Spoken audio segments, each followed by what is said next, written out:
Olá, eu sou Cláudia Sá, sou dermatologista aqui no Rio de Janeiro e hoje eu vou falar sobre o tema de laser. É uma live de aproximadamente 30 minutos, eu quero esclarecer assim as dúvidas mais comuns.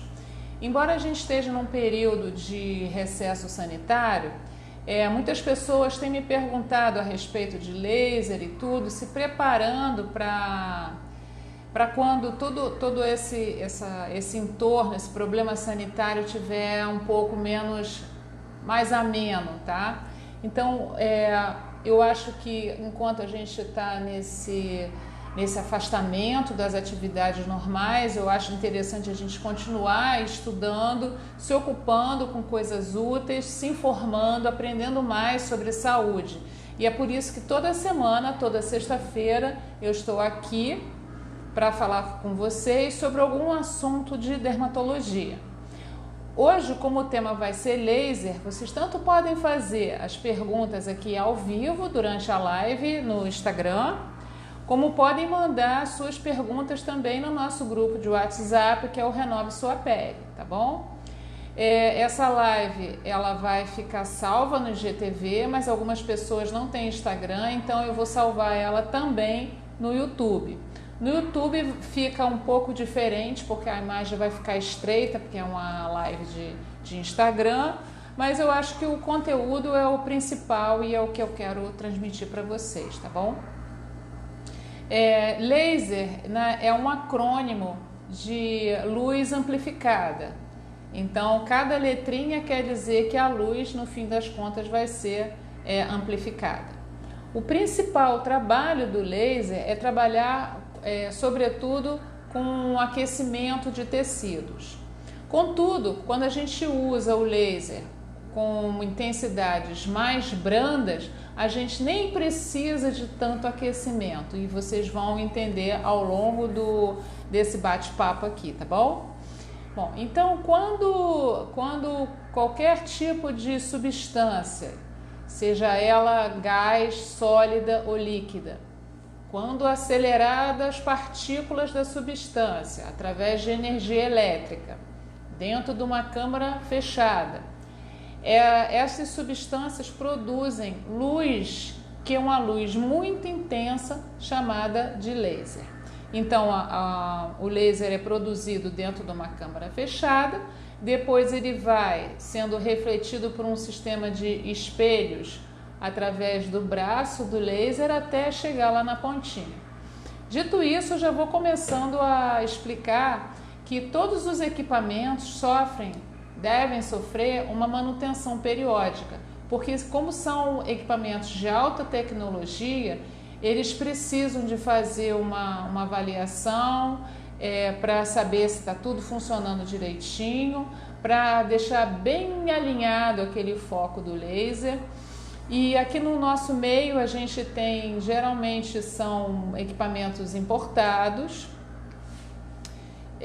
Eu tenho um equipamento italiano, que a gente tem um representante aqui no Rio, e a assistência técnica vem até o consultório e faz a calibragem do laser. Essa calibragem ela precisa de computador, é uma coisa bem complexa. O outro equipamento que eu tenho é um equipamento maior. Ele tem um representante em São Paulo e agora, no momento, ele se encontra fazendo uma revisão geral, tá? Então, como é que laser, então, na realidade, é um grupo grande de equipamentos. Então, a gente tem, é como se a gente falasse assim a palavra carro. Carro pode ser desde um Fusca, um Mercedes-Benz, um BMW. Então, todos eles levam ao mesmo caminho, só que uns com mais recursos, outros com menos recursos. Quanto mais complexa e sofisticada e completa for o equipamento, mais chance tem do profissional de trabalhar com o equipamento que vai entregar o resultado que ele prometeu, tá? Então, os equipamentos de laser, de um modo geral, trabalham com luzes entre o vermelho e o infravermelho do espectro eletromagnético, e cada faixa de luz de laser tem indicações diferentes. Então, quando eu trabalho com luz pulsada, ela está dentro do grupo do laser, mas tecnicamente ela não é considerada um laser, mas ela tem as suas indicações. Quando eu trabalho com laser de neodymium, outras indicações. Laser de CO2, outra indicação. Por que eu estou explicando isso? Porque algumas vezes a pessoa vem ao consultório com aquilo na cabeça de fazer um laser. Só que para a gente fazer o laser, a gente precisa de fazer uma consulta clínica completa, entender qual é o problema, qual é a queixa principal da pessoa, para depois indicar o que vai fazer, tá certo? Nem sempre a gente faz a sessão de laser ou luz pulsada na primeira consulta. Por quê? Porque muitas vezes, quando a pessoa se expôs muito ao sol ao longo da vida, não se protege, nem nunca se protegeu e nem toma cuidado com a pele, a gente precisa fazer um preparo antes. A mesma coisa acontece com pacientes mais morenos. Aqui no Rio de Janeiro é comum a gente ter pessoas mais morenas do que em outros lugares, como no sul do país. Então aqui a gente tem que ter mais cuidado com a pele morena. A pele morena ela tem mais facilidade para pigmentar. Então, primeira coisa do paciente que vai fazer laser, seja ele mulher ou homem, é consultar o dermatologista habilitado. Consultando o dermatologista habilitado, a pessoa tem que entender tudo o que vai acontecer com aquela indicação, desde que também se faça o preparo em casa. Então, toda vez que a gente faz um tratamento, a gente tem que pensar o seguinte: 50% da responsabilidade em relação ao tratamento é do paciente. Então, qual é a responsabilidade do paciente? Saber se aquele médico foi habilitado, se ele sabe trabalhar com laser, se ele não vai delegar aquele laser para um técnico. Inclusive, esse ano eu já recebi as exigências do Conselho Regional de Medicina, e uma das exigências é justamente a declaração de que vai ser médico que vai operar o equipamento de laser ou luz pulsada. Não é um técnico, não é uma pessoa que fez um treinamento mais superficial. Porque quem trabalha com laser ou luz pulsada tem que ter um profundo conhecimento do que está fazendo. Não só para tirar os melhores recursos que o equipamento oferece, mas também para prevenir as complicações e os erros de técnica. Então, quando a gente trabalha com laser, o motivo principal de problemas, de complicação, é justamente essa falta de conhecimento. A falta de conhecimento dos parâmetros adequados, e aí esses parâmetros vão desde a energia que você está usando, total, o tempo de duração de cada pulso do laser, que mais? Você tem que respeitar o tempo de resfriamento da pele. Então são todos uns parâmetros que só uma pessoa que estuda bastante tem conhecimento e tem um treinamento especial. Nos Estados Unidos existe até licenças especiais para pessoas que trabalham com laser. Lá tanto médico quanto enfermeiro pode trabalhar, enfermeiro com graduação em enfermagem, desde que tenha licença porque fez o treinamento na área, tá? Então, quando os lasers começaram a ser desenvolvidos, foi na década de 1960. Existia uma teoria do Einstein a esse respeito e foi criado, então, o primeiro laser de rubi. A partir desse período, a cada década são lançados novos equipamentos com tecnologias mais avançadas, baseados sempre no que os engenheiros dessa área e os médicos, os pesquisadores, os cientistas vão aprimorando nessa área. Então, hoje em dia já é possível se trabalhar com alvos pré-determinados, que a gente chama de fototermólise seletiva, que os alvos principais são os pigmentos da pele, são a hemoglobina e a água. Então, esses são os três principais alvos dentro da pele que o laser vai lá e coloca energia e a partir daí aquilo esquenta. Então, deixa eu dar um exemplo prático. Quando a pessoa faz uma depilação ou com luz pulsada ou com laser, a luz atravessa as camadas da pele, onde tem o pigmento da raiz do pelo. Ela aquece aquela raiz do pelo, porque existe uma afinidade entre a luz e aquele cromóforo, que é o pigmento do pelo, é o alvo. Quando há o encontro das duas coisas, há um aquecimento intenso, exatamente naquele cromóforo, que é o pigmento do pelo, e aí o pelo cai. Só que cada pelo tem geralmente 3 raízes ali, então a gente precisa de mais de uma sessão para a gente conseguir tratar e fazer a depilação definitiva ou prolongada.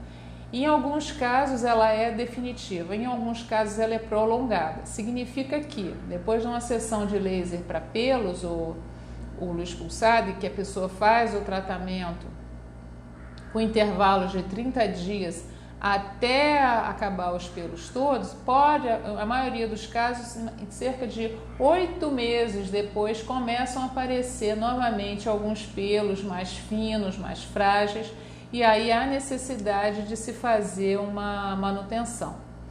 Então, aquele pigmento da raiz do pelo é a melanina. Ele também está presente nas sardas, por exemplo, do rosto, do corpo. Então, esse pigmento de melanina das sardas também é alvo para luz pulsada ou para laser. Dependendo do profissional, do equipamento que ele dispõe, ele vai traçar a estratégia para tratar essas sardas.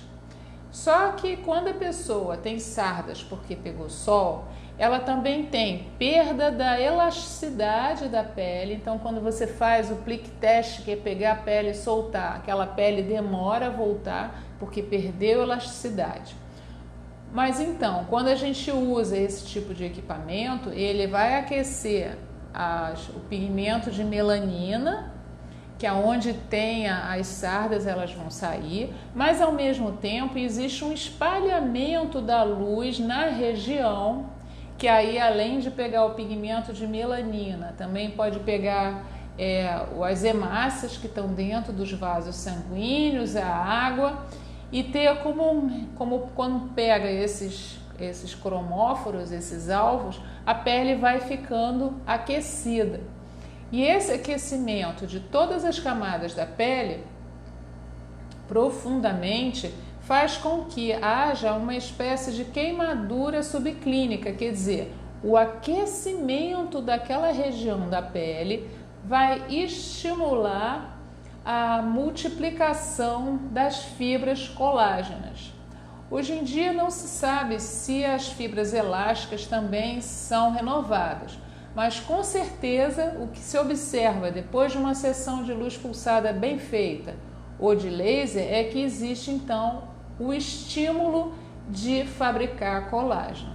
Então, com esses equipamentos a gente tem um real estímulo da produção de fibras colágenas pela pele. Outros tratamentos de estímulo, na realidade, eles promovem reações inflamatórias, que na realidade faz com que melhore o colágeno, mas por uma via diferente. O laser e luz pulsada, a via é basicamente o aquecimento. Cada tonalidade de pele, cada tipo de pele, cada indicação tem a sua estratégia diferente. Então, o número de sessões, a intensidade do que você vai fazer vai variar de paciente para paciente. Não existe fórmula pronta, como se fosse uma receita que você tira da cartola e você diz o que você vai fazer. Então, a gente faz um planejamento, uma estratégia, e esse planejamento entra o cuidado que a pessoa precisa ter antes e depois do procedimento. Além disso, a escolha do parâmetro mais adequado. E aí, por que precisa de médico para fazer o procedimento? Porque durante a sessão a gente vai vendo a reação da pele com a tecnologia para a gente ver se aquele parâmetro que a gente decidiu colocar é o ideal, ou se está excessivo, ou se está abaixo do que a gente necessita, tá bom?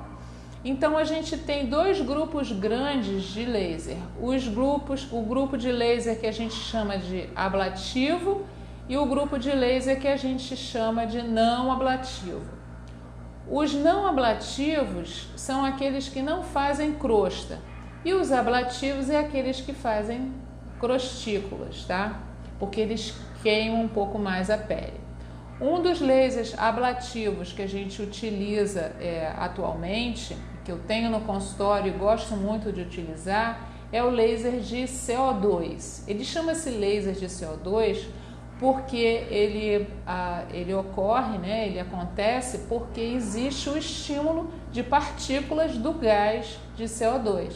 É um equipamento, então, que tem uma estrutura, parece uma lâmpada fluorescente dentro, cheio de gás de CO2, as partículas são aceleradas e aí sai o laser de CO2 lá na ponta.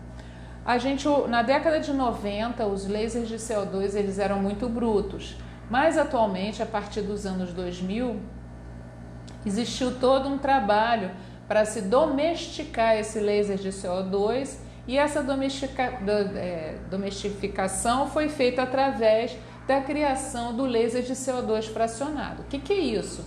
É uma espécie de chuveiro de laser, então é como se fosse o chuveiro de tomar banho, cheio de furinhos, só que na realidade a estrutura do equipamento faz com que haja uma chuva de raios laser bem fininhos.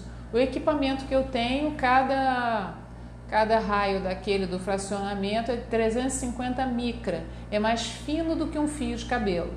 E com isso eu posso fazer desde um tratamento mais superficial para remover pigmentação superficial, como eu também posso tratar a acne, as cicatrizes de acne, né? E também tratar da perda de elasticidade nessa região do rosto, é o mais comum, na região das pálpebras. Poucos lasers a gente pode usar na região das pálpebras.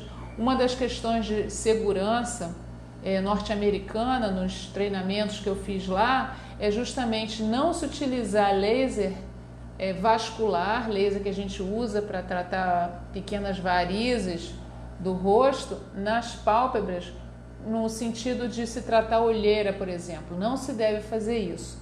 Por que não se deve fazer isso? Mesmo com a proteção ocular que a gente sempre usa para todo cliente, a gente tem aqui a órbita. Se a gente palpar aqui, a gente vai sentir o formato da órbita. Se você colocar um laser em cima da pálpebra, mesmo com proteção, tanto inferior quanto superior, se esse laser for um laser vascular ou for uma luz pulsada, a luz do laser pode refletir nos ossos, tá? E atingir a íris, atingir o fundo do olho.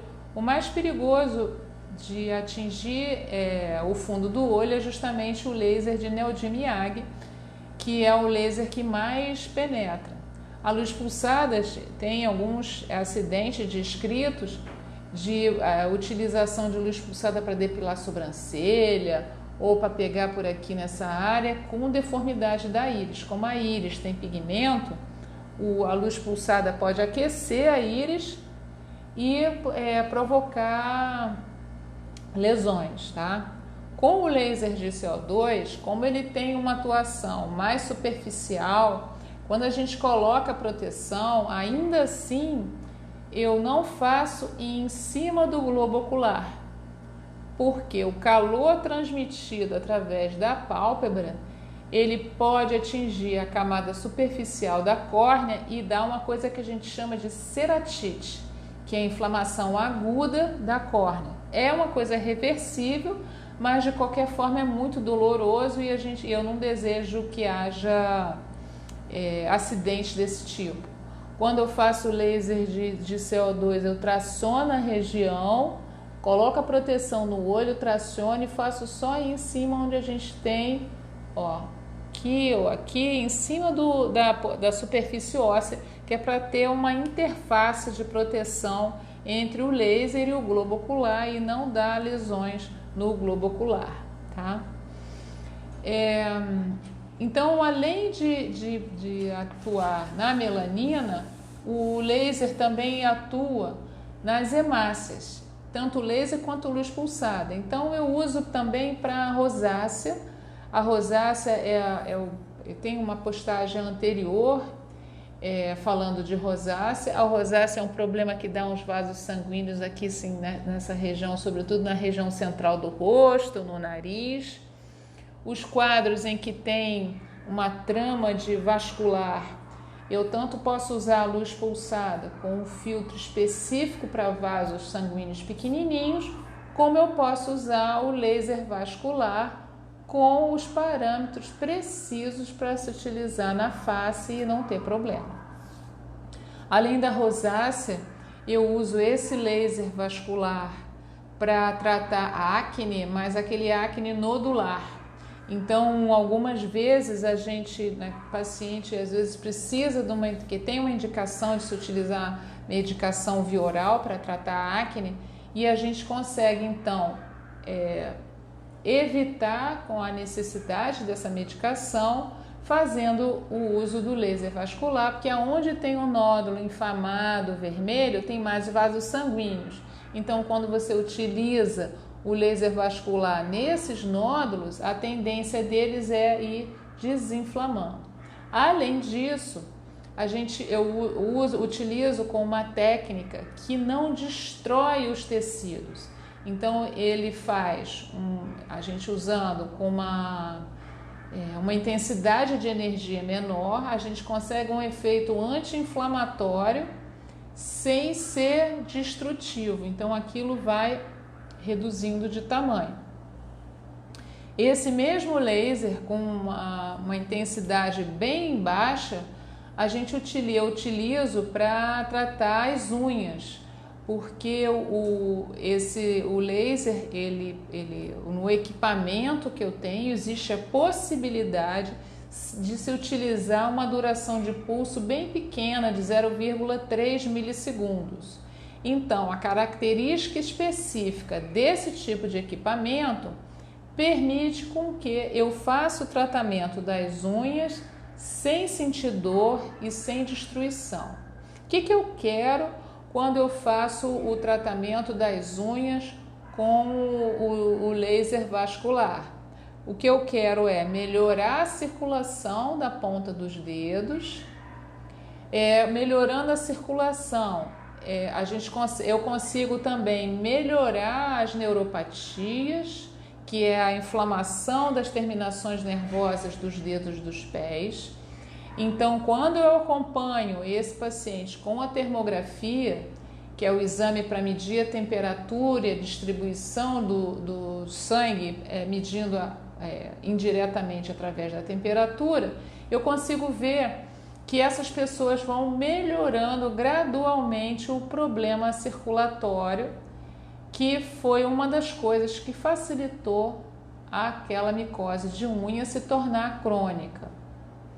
Por outro lado, no laboratório foi comprovado, eu fiz um trabalho com um laboratório de biologia molecular de fungos, e a gente conseguiu provar que quando a gente coloca uma temperatura específica de 37 graus nesses grupos de fungo que estão sob as unhas, a gente consegue então destruir. A gente testou fungo e testou levedura. Então, o fungo que a gente testou foi um tipo de fungo que é muito difícil da gente tratar com medicamento. E então a gente conseguiu destruir o fungo com a ação do laser vascular. As leveduras tipo cândida, elas são mais difíceis de tratar, embora haja uma diminuição das cândidas nas unhas. Existe uma dificuldade maior da gente exterminar ela usando o laser. Primeiro, porque provavelmente elas não são tão sensíveis ao calor quanto são os outros tipos de fungo do grupo dos fungos dos dermatófitos. E depois, quando a pessoa tem candidíase nas unhas, de um modo geral, ele acaba sendo um hospedeiro crônico daquela cândida. Quer dizer, às vezes tem cândida no trato digestivo, pode ter cândida também na área genital, E qual é a situação dessas pessoas? Por que que isso acontece? Porque muitas vezes a pessoa tem uma diminuição da imunidade, por exemplo, causada por diabetes, tá? Ou pré-diabetes. Eu pergunto para o paciente se ele é formiga, porque pessoas que comem muito doce têm uma certa facilidade para ter candidíase, mesmo com o exame para diabetes normal. Isso eu venho observando há cerca de 20 anos e hoje em dia já existe uma compreensão melhor de uma coisa chamada síndrome metabólica, que é quando a pessoa não tem uma vida saudável, nem de alimentação e nem de atividade física, e aí faz uma bagunça no metabolismo e ela fica, entre aspas, inflamada. Então essas pessoas têm mais facilidade para ter problemas inflamatórios de um modo geral e também candidíase, tá? Então, quando a gente trabalha com o laser, a gente não pode trabalhar só olhando o equipamento, tipo causa e efeito, tipo acender e apagar uma luz. A gente tem que ver o contexto todo. Então, frisando mais uma vez, é importante que seja o médico a fazer qualquer tratamento de laser.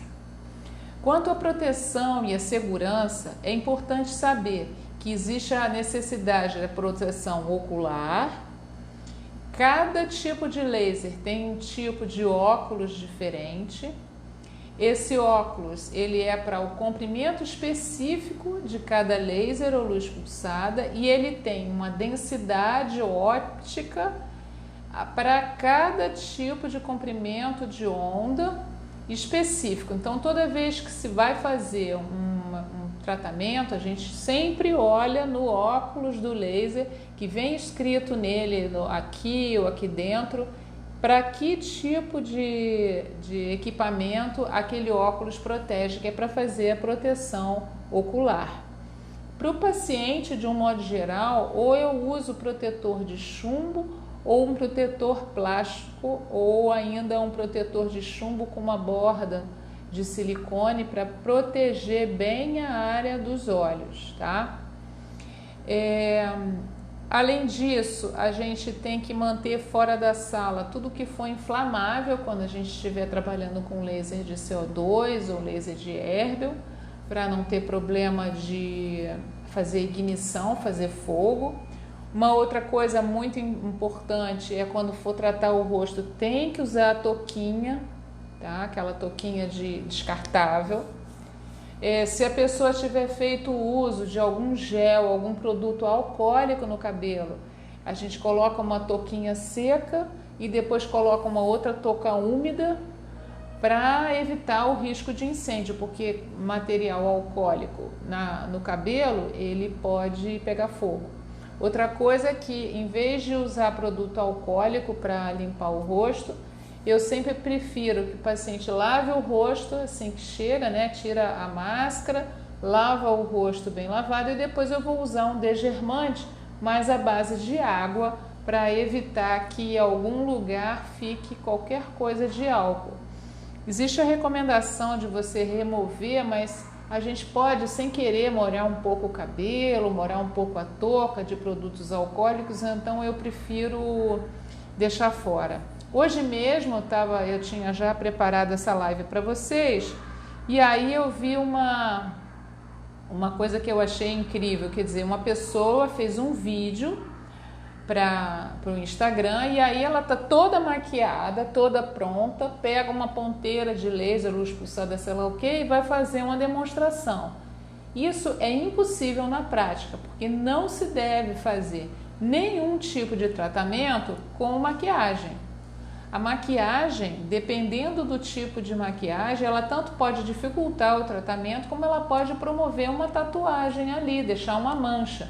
Então, não se faz tratamento com o rosto maquiado. Se a pessoa quiser fazer um vídeo parecer que está maquiada, é melhor usar um filtro de Instagram, por exemplo, sabe? Porque aí bota o filtro do Instagram, a pele tá sem nada e aí você grava, mas utilizar o equipamento efetivamente funcionando com a pele maquiada, isso não não está no plano não, tá bom? Outra coisa, eu estou sempre de olho se tiver alguma assistente na sala, porque todas as pessoas que estão presentes na sala, elas têm que fazer a proteção dos olhos, tá? E uma outra coisa também muito importante é que o laser de CO2, como todo laser ablativo, e principalmente ele, quando ele atua, faz aquele fracionamento do laser nos tecidos, ele levanta uma fumacinha, aquilo é composto pelo tecido evaporado. Aquela fumacinha, à medida que entra em contato com o ar, vira uma pluma. Então, se a pessoa aspirar aquela pluma vai direto para as vias respiratórias. Então, sempre que se trabalha com laser de CO2, a gente tem que ter funcionando ativo um potente aspirador de fumaça, além de utilizar a máscara específica com uma trama que é bem fechada, que não deixa passar aquela pluma. Embora o laser de Neodimiag ele não provoque fumaça, ele só provoca fumaça nos modelos de equipamento que são feitos para fazer a ablação, o meu não é nesse caso. Eu também uso o aspirador, porque embora não tenha propriamente uma fumaça, ele tem um certo cheiro, e se tem cheiro, tem alguma fumaça ali invisível. E a fumaça ou a pluma resultante da fumaça tem mais de 200 substâncias ali dentro que são tóxicas. E elas são mais tóxicas para o indivíduo que trabalha com isso, porque ele vai ter aquele uso mais constante. Então, é muito importante ter o equipamento de segurança adequado. E como é que a gente vai fazer a prevenção de queimaduras com esses equipamentos de luz pulsada ou de laser? Basicamente é conhecer e observar cuidadosamente o endpoint clínico, quer dizer, o que a gente quer chegar. Quando você faz um teste aqui na frente da orelha, você tem que determinar que ponto que você quer chegar antes de fazer no rosto todo. Eu nunca faço com o paciente inconsciente, porque o paciente tem que informar se ele está com anestesiado, anestesia superficial, e aquele equipamento está produzindo dor ou incômodo, você tem que parar tudo e rever o que está acontecendo, tá? Isso é uma coisa assim muito comum e é o ponto principal das aulas de segurança nos congressos americanos. Então, em relação à segurança, a gente tem a segurança dos olhos, tem a segurança de evitar inflamáveis, tem que fazer com uma pessoa que conheça profundamente para se prevenir queimaduras, e a prevenção da fumaça em relação à pluma, tá certo? Usando a máscara, usando o aspirador. E no mais, o importante é você entender, toda vez que for fazer um laser, uma luz pulsada, entender o que é que vai acontecer. Não faça nenhum procedimento sem ter você como cliente a sua parte, os seus 50% de conhecimento em relação ao que você vai fazer. Então, o profissional tem que explicar o que vai acontecer, o que você precisa perdão, de fazer antes e o que você vai precisar fazer depois, se o procedimento vai tirar você das atividades laborais ou não, tá? Eu acho que o interesse maior nesse período que a gente está fazendo esse recolhimento em casa por causa da parte sanitária, quer dizer, esse interesse maior pelo laser é justamente porque as pessoas querem fazer e depois ficar em casa, se cuidar com cuidado e tudo. Mas fora desse período é muito possível fazer mesmo um laser de CO2 que é um pouco mais intenso, uma sexta-feira, e aí fica o sábado e o domingo em casa e depois na segunda-feira volta às atividades normais, tá? Eu estou trabalhando com todas as medidas sanitárias que a gente dispõe. O agendamento é feito com muito cuidado para evitar que fiquem pessoas na sala de espera. A minha secretária, inclusive, está trabalhando em home office por segurança, porque eu acho que o profissional ele tem que respeitar os seus funcionários, assim como ele respeita a si mesmo e respeita os clientes. Qualquer dúvida, qualquer coisa que vocês tenham, vocês podem fazer contato comigo, tanto no Instagram, como no nosso grupo Renove Sua Pele, ou do jeito que ou aqui ou através do YouTube eu tenho recebido interações também. Então é para responder dúvidas. É claro que a gente não vai promover uma consulta assim, mas é para esclarecer as dúvidas básicas que você tem a respeito desse tema, tá bom?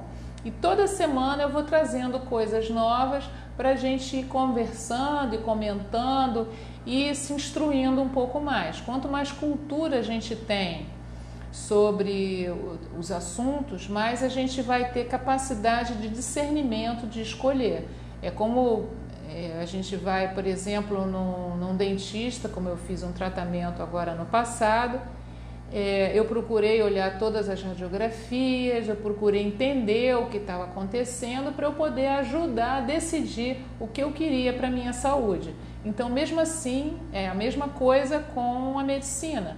Então, o que a gente pensa quando a gente vê pessoas que não estão cuidando da sua saúde ou estão negligenciando a sua saúde? De um modo geral, por desconhecimento. Então, quanto mais a gente se instrui, quanto mais a gente agrega conhecimento e tem mais cultura sobre os assuntos, mais chance a gente tem de decidir o que a gente quer para a nossa saúde, tá bom? Então hoje era o que eu tinha para falar para vocês, eu estou à disposição, eu espero que esse fim de semana seja um fim de semana bem tranquilo, com uns filmes bem bacanas por aí no Netflix ou nos outros nos outros Prime e Amazon, e espero que vocês então encontrem filmes bem bacanas e maneiras de tornar a nossa vida mais interessante, convivendo com os seus, tá bom?